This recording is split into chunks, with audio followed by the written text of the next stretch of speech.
much do you know about the Aztecs? When you hear Aztec, what is the first thing you think of? Human sacrifice? Conquistadors? The Aztecs were deeply religious and had very advanced medicine and farming techniques. They loved music, art, poetry. The Aztec capital of Tenochtitlan was so meticulously planned and engineered that it had floating gardens, sophisticated water systems, and a population that dwarfed most European cities. And it was all built on a lake. Their society was complicated. Stealing something could turn you into a slave, but being over 70 meant you could get drunk whenever you wanted without punishment. And if a priest wanted to tear your heart out, you'd consider it an honor. In this video, we'll be investigating the darker side of the Aztec, their weapons, their religion, and what it takes to keep a war god happy. Aztec death whistles. What did a sacrifice sound like in ancient Mexico? The answer may lie in a small, unsettling object: the Aztec death whistle. The Aztec managed to take the sound of nightmares and turn it into reality.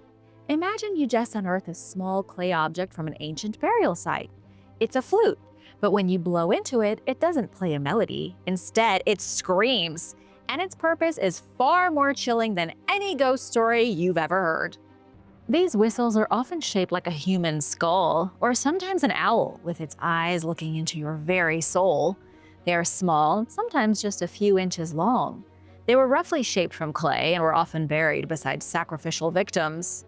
When you put your mouth to the tiny skull and blow, it creates a sound that makes your blood run cold.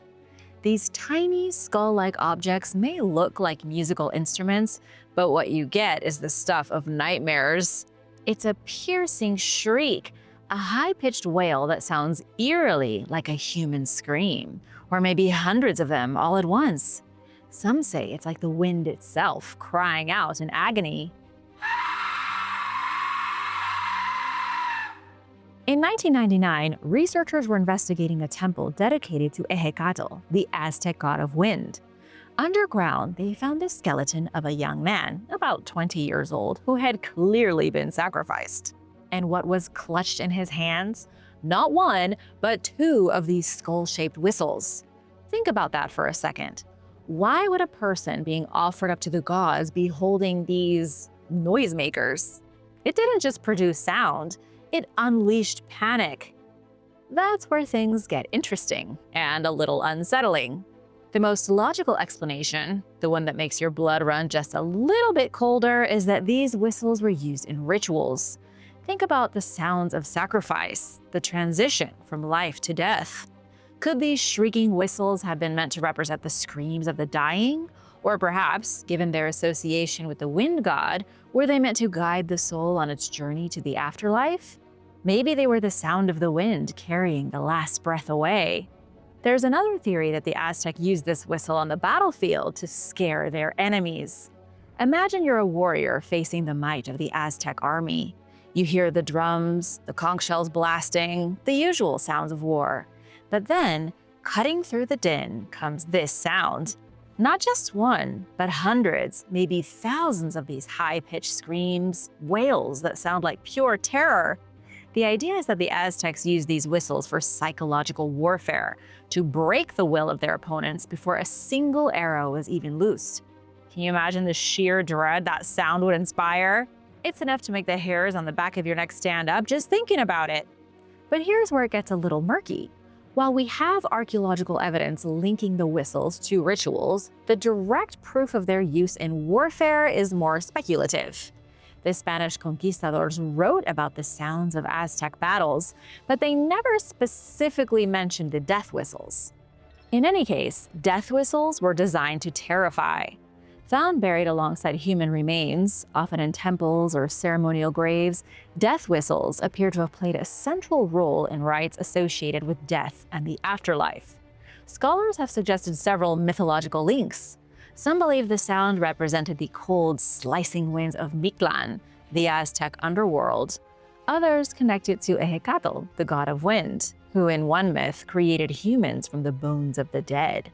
The Aztecs created these whistles to inspire terror, and according to new research, that terror wasn't just ancient superstition, it was neurological. The study, published in Communication Psychology, marks the first scientific deep dive into how these sounds affect the human brain. It's no surprise your nervous system recoils, and the Aztecs clearly understood this. The study.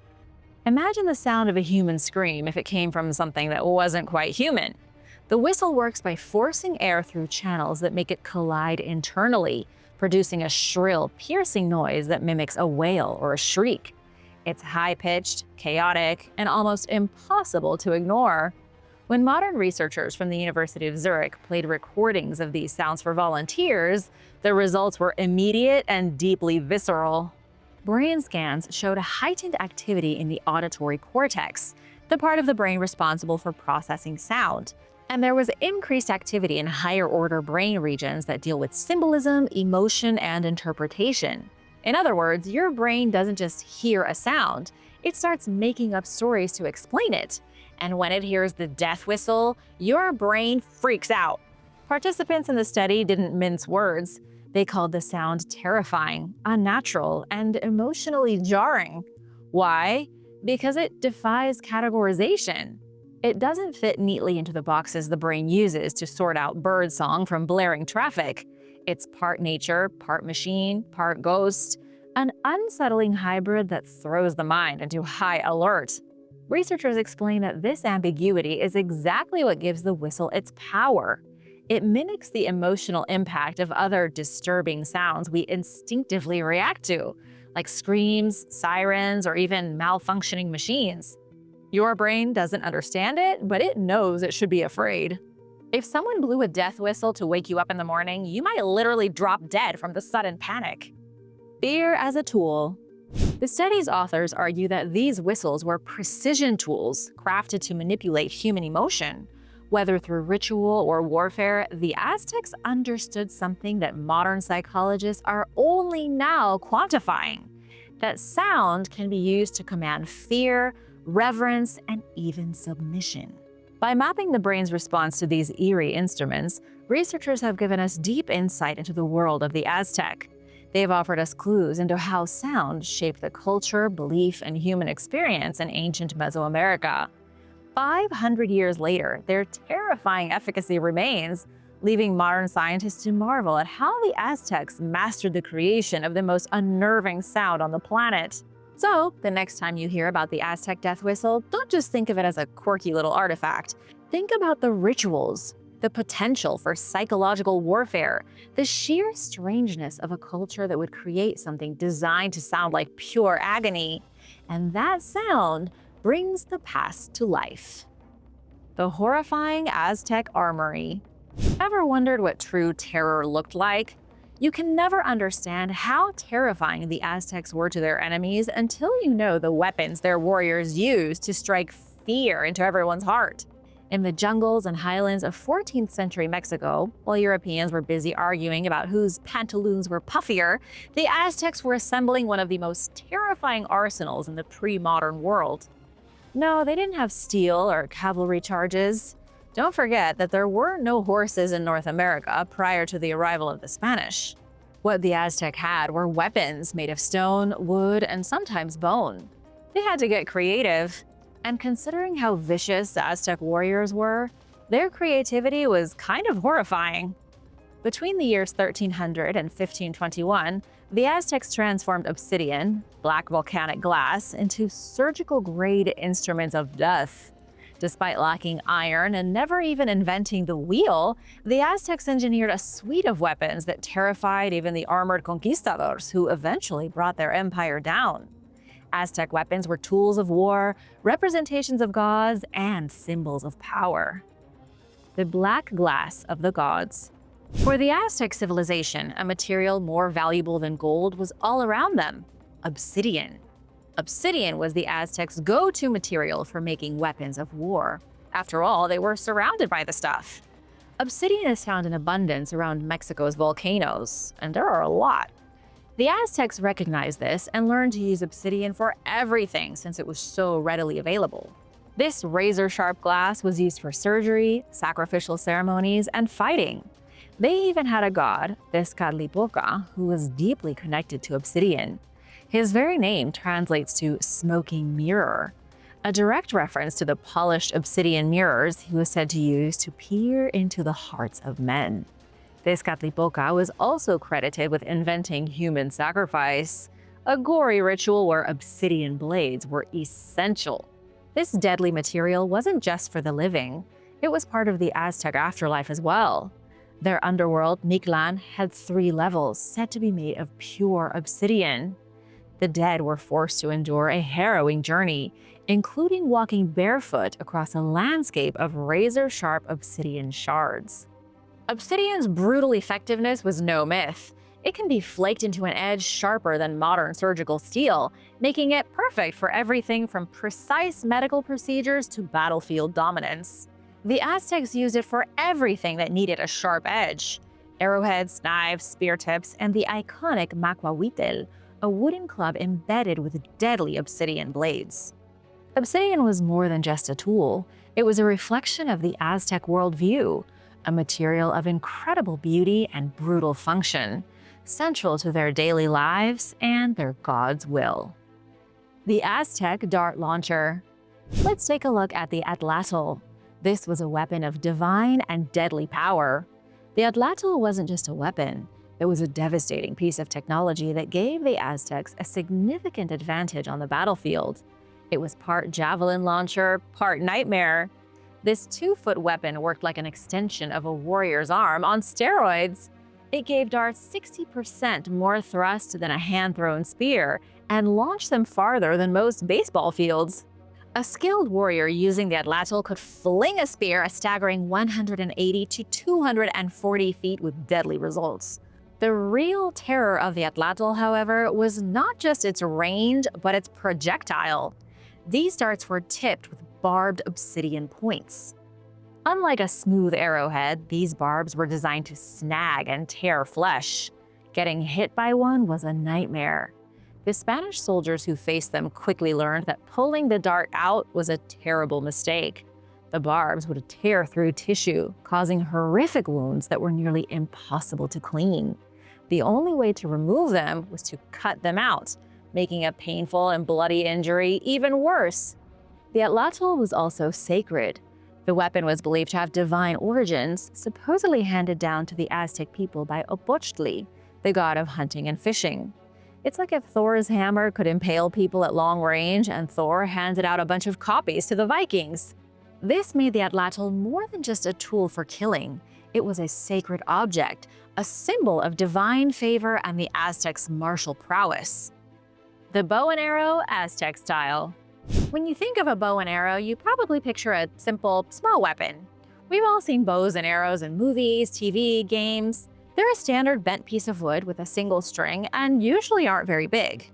But for the Aztecs, the bow was something else entirely. Their bows were powerful instruments of war and hunting, often measuring nearly 5 feet long. Their bows could take down dragons. An archer could launch an arrow with deadly precision over 600 feet, a range that could rival some modern rifles. These weren't just simple arrows either. The Aztecs were known to use fire arrows, turning them into a form of siege weapon. If you were hiding in a wooden hut, tough luck. A volley of flaming arrows could quickly turn your home into a barbecue. Beyond the battlefield, the bow was a deeply important part of Aztec culture. It held a central place during the festival of Quecholi, a major celebration honoring Mixcoatl, the god of the hunt. During this festival, the Aztecs would mass-produce arrows not just for use in battle, but as a ritualistic tribute to their god. The bow symbolized both the hunt that sustained them and the power that protected their empire. The Aztecs' mass-produced arrows got wasted and partied like it was $9.99. The deadly sling. When it came to long-range warfare, the Aztecs had a weapon that was simple in design but terrifyingly effective: the tematlatl, or the deadly sling. Unlike a bow that relied on an arrow, this weapon launched stones, and it did so with incredible force and range. I bet David wished he had a tematlatl when he fought Goliath. While the Aztec bow was impressive, the tematlatl could launch a stone up to an astonishing 1,300 feet. This rivals the range of modern firearms. Aztec craftsmen would even modify stones ahead of time and mold them to fit perfectly into the sling. The impact of these projectiles was no joke. Spanish accounts of the conquest describe being caught in a hail of these stones, which hit with such force they could knock an armored soldier unconscious. It was like getting caught in a hailstorm of bowling balls. It's a testament to the power of the Tematlatl that even steel armor was not enough to protect against a well-aimed rock traveling at immense speed. The art of maiming. When projectiles weren't enough, the Aztecs brought out the heavy hitters. First up, the tepostopili, a spear so sharp the Aztecs used it for haircuts. At about 7 feet long, it was a slashing spear meant to open up enemies like overripe fruit. It didn't stab, it filleted. Though unwieldy up close, it was devastating at range.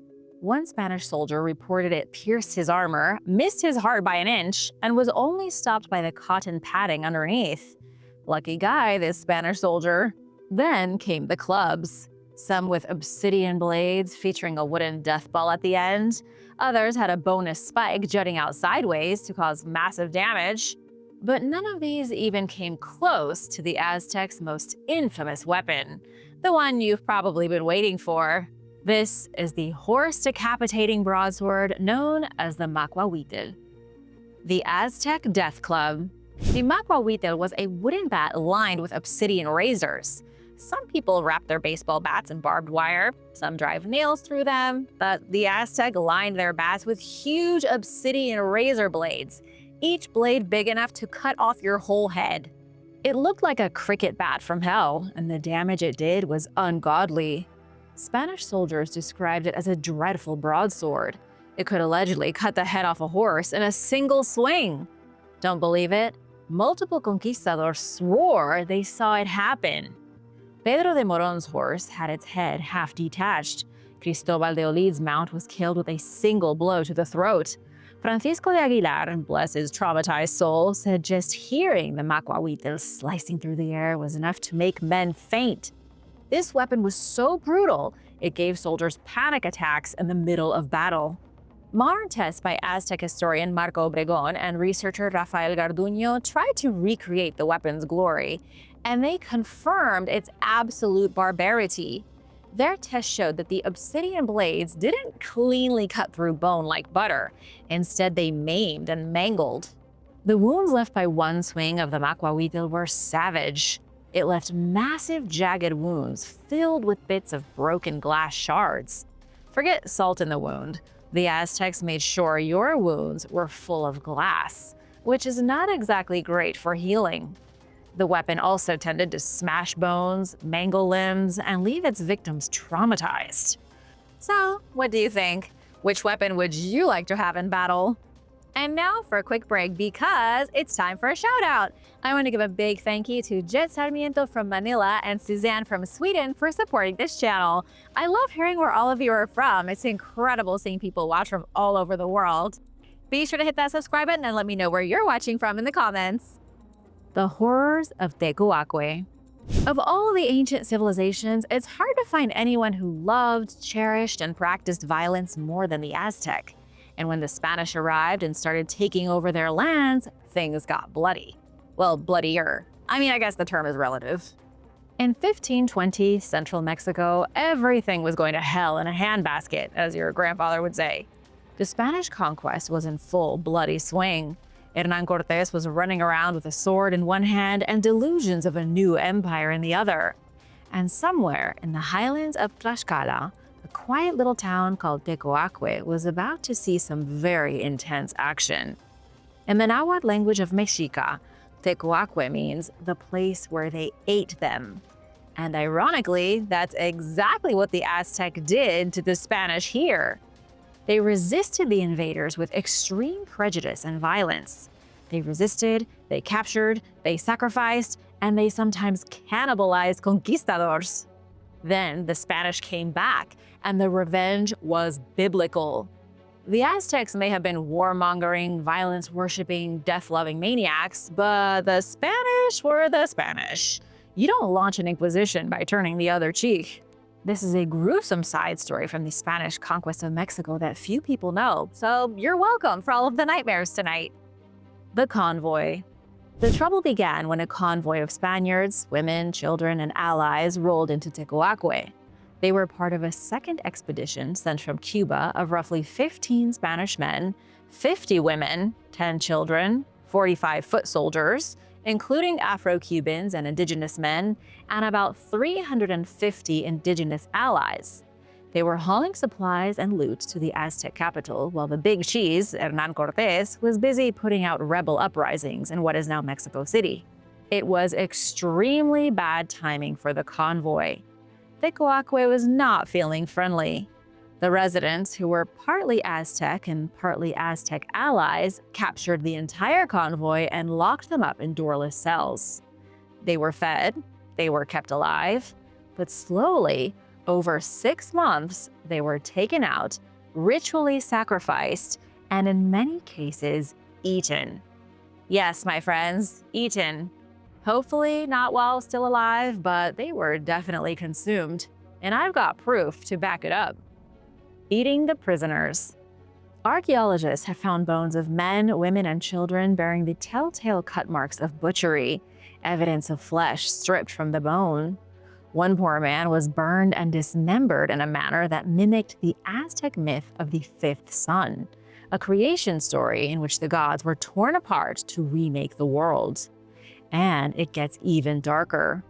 Pregnant women, the first people you give up your seat on the bus for, the first ones lowered onto lifeboats, the people who pretty much everyone goes out of their way to be nice to, yeah, they weren't safe in this Aztec hell.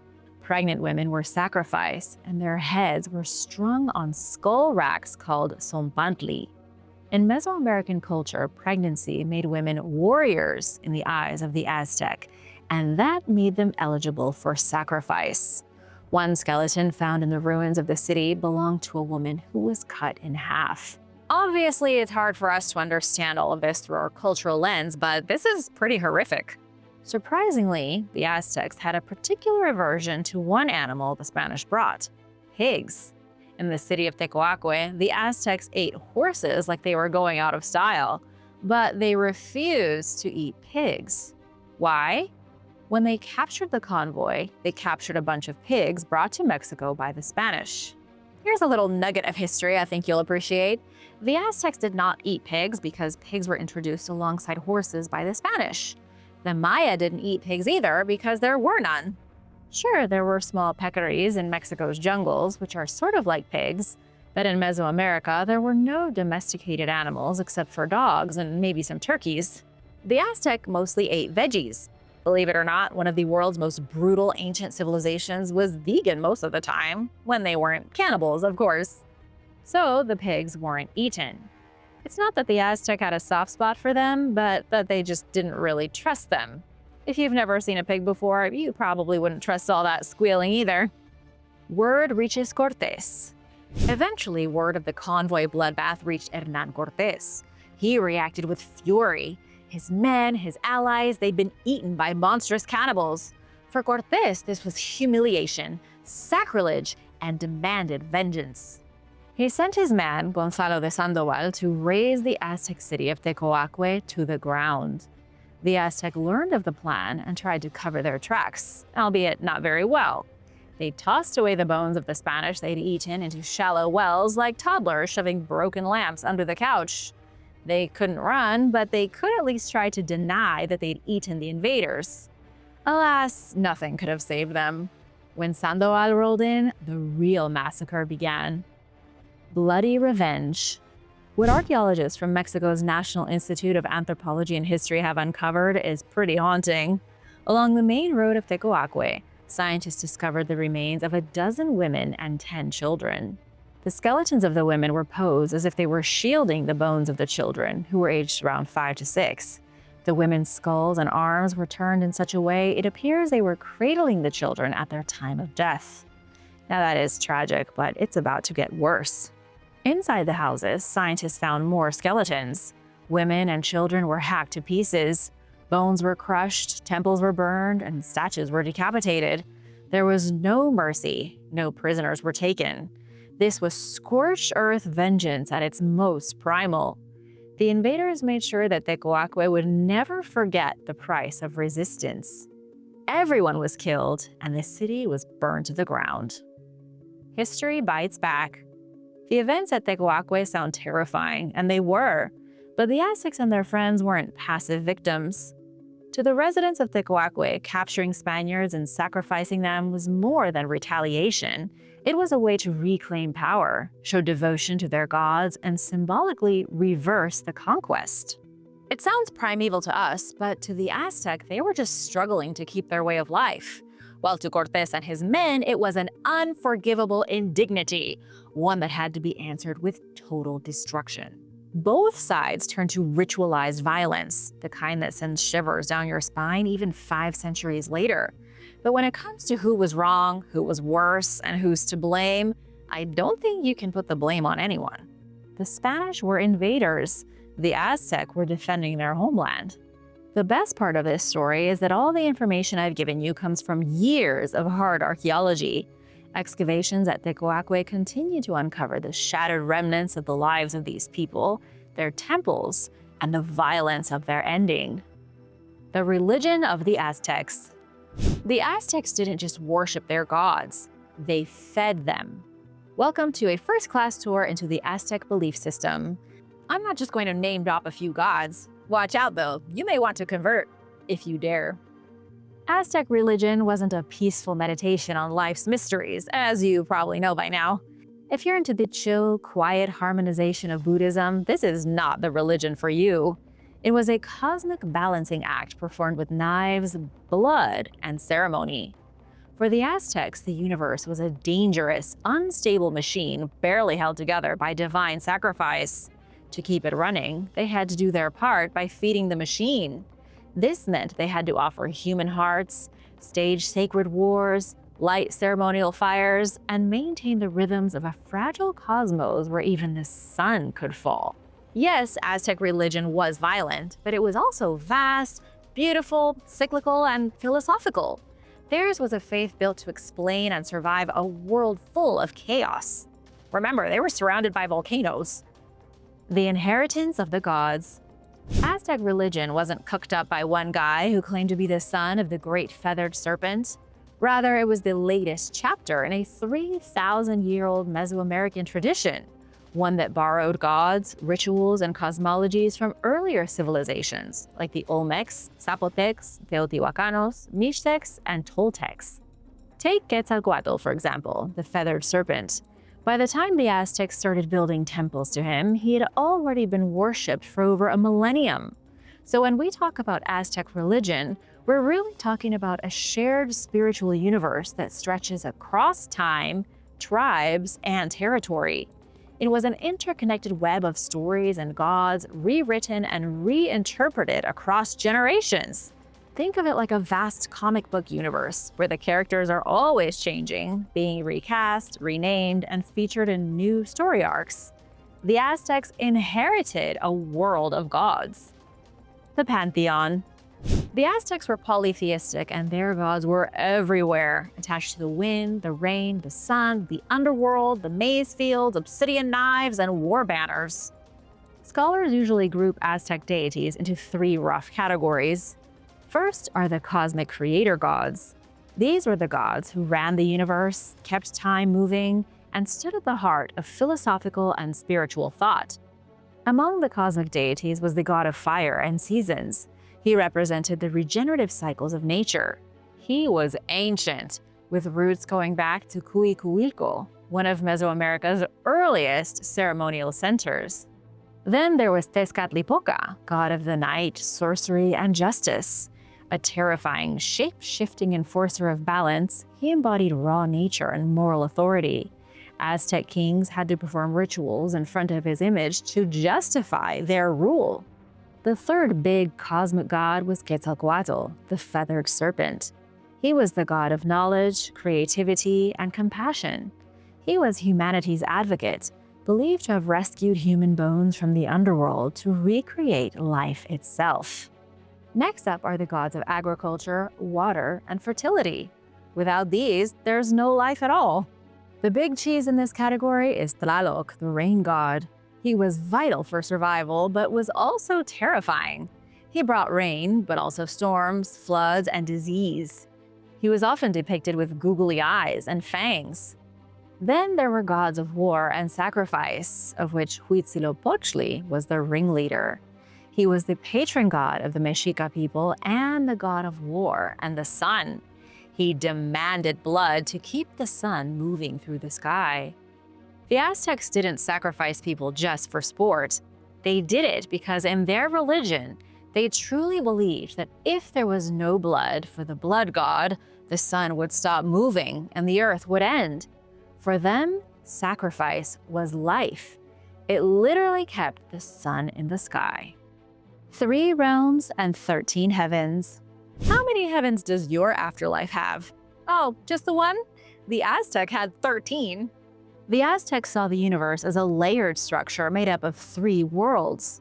At the very bottom was the underworld called Mictlan. It consisted of 9 levels of death and challenges, home to the dead and ruled by gods like Mictlan Tecuhtli. The middle realm was Earth, called Tlaltipac in the Nahuatl language. It was the realm of humans, just like Asgard in Norse mythology. Then the heavens ruled above. 13 levels of heaven, each one associated with different deities and forces. These 3 worlds were connected by a cosmic axis, symbolized by the Templo Mayor in the heart of Tenochtitlan. It wasn't just a pyramid temple, it was the center of the world, a ladder between dimensions. Imagine if the Vatican had a stairway to heaven and an escalator to hell. That was the idea behind Templo Mayor. It was the anchor connecting all of these realms. The end of everything. No religion is complete without an apocalyptic prophecy. According to Aztec mythology, the world has been created and destroyed 4 times already, each time under a different sun god. Each of the planet's last 4 eras ended in disaster. First was Tezcatlipoca's sun. During this era, the world was populated by giants. It was a lot like the world before the flood, according to the Bible. Whether that's a coincidence or there's a deeper connection here, I couldn't say. The first era ended with a plague of jaguars sent to kill the giants, sort of like the flood sent to destroy the Nephilim. The second was Quetzalcoatl's sun. During this era, the world was populated by normal humans. However, they grew evil and corrupt, so Quetzalcoatl sent hurricanes to destroy the human cities. Then he turned everyone into monkeys. The third era was Tlaloc's sun. This era ended in raining fire, not because of anything humans did, but because Tezcatlipoca stole Tlaloc's wife, and it really rubbed him the wrong way. The last age was Calchitlicue's sun. This one ended in, you guessed it, a global flood, and all the humans were turned into fish. Sucked to be us, I guess. The 5th sun, the present age, exists because the gods sacrificed themselves to restart time. The sun god, Nanahuatzin, humble and afflicted, leapt into the fire to become the new sun.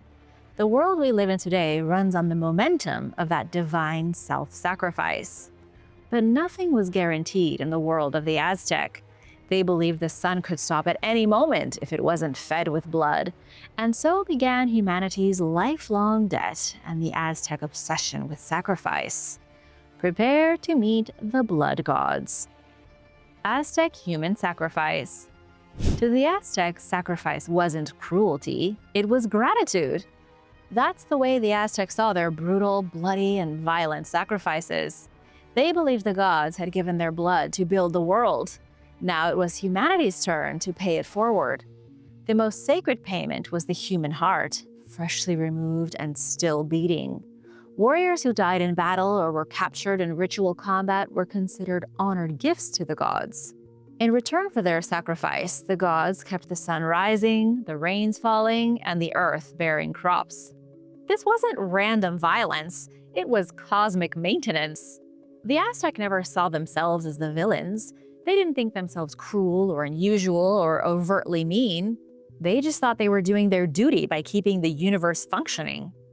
Calendars and cosmic choreography. To keep track of all of their sacrifices, the Aztecs needed a little bit of cosmic choreography, and that's how they started developing their sophisticated calendar system. Their bloody rituals and heart removals were guided by one of the most advanced calendrical systems in the world. The Aztecs had a bunch of calendars. One of them was Tonalpohualli.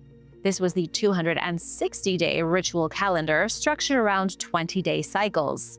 It dictated religious festivals and ceremonies. The Aztec also had a 365-day solar calendar. Pretty impressive, right? That they had the same calendar as us? Or are you not surprised? This one was used for agricultural and seasonal planning, and of course, to mark your birthday. The most amazing part about Aztec calendars is that once every 52 years, they aligned. It was a moment of existential panic and celebration.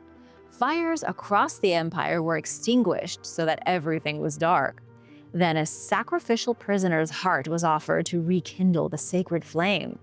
If the fire relit, the world had been spared, for now. If the fire didn't relight, it signaled cosmic disaster, ushering in 52 more years of dread until the next chance to appease the gods.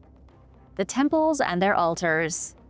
Even if you're not religious, I'm sure you've probably been in a church, and you've probably noticed that most churches are very quiet and peaceful, but not Aztec temples. They weren't cathedrals for quiet prayer, they were stages for public drama. Built atop pyramids, Aztec temples crowned ceremonial plazas and drew the entire city into their orbit. Sacrifices took place at the top, on stone altars. Victims, usually captured warriors, were held down by priests while their hearts were removed. The body was then rolled down the temple steps. The more significant the festival, the higher the body count. Some festivals saw dozens of people sacrificed. Others saw thousands. The air was full of the stench of freshly spilled blood and guts. Some festivals were so big that by their end, the foot of the pyramids would be piled high with corpses as if there were a zombie outbreak. Every once in a while, the supply of victims ran low, and when this happened, the Aztecs waged what historians call flower wars. These were ritual battles fought not to kill, but to capture. The point wasn't victory, it was inventory. A philosophy of blood and harmony. It's easy to fixate on the gore, but Aztec religion wasn't just about sacrifice. It was a deeply complex worldview that tried to make sense of chaos. The gods weren't perfect, just like we aren't perfect. They were flawed, contradictory, unpredictable, just like the world. The point wasn't blind obedience, but participation. To offer yourself to the gods was to say, I understand the stakes, I'll help keep the wheel turning. They believed in fate, but also in duty. They feared cosmic collapse, but believed it could be delayed through devotion. And they didn't just offer bodies, they offered art, music, astronomy, poetry, craftsmanship, all sacred acts in themselves. While historians often focus on the bloody rituals because that's what gets the dopamine flowing, the Aztecs were also poets, musicians, and artists. They weren't all bloodthirsty monsters. How would you like to join the Aztec religion? Or is it a bit too extreme for your taste? Let me know in the comments, and let me know what you'd like to hear about next. Thanks for watching. Be sure to hit that subscribe button, and I'll see you tomorrow.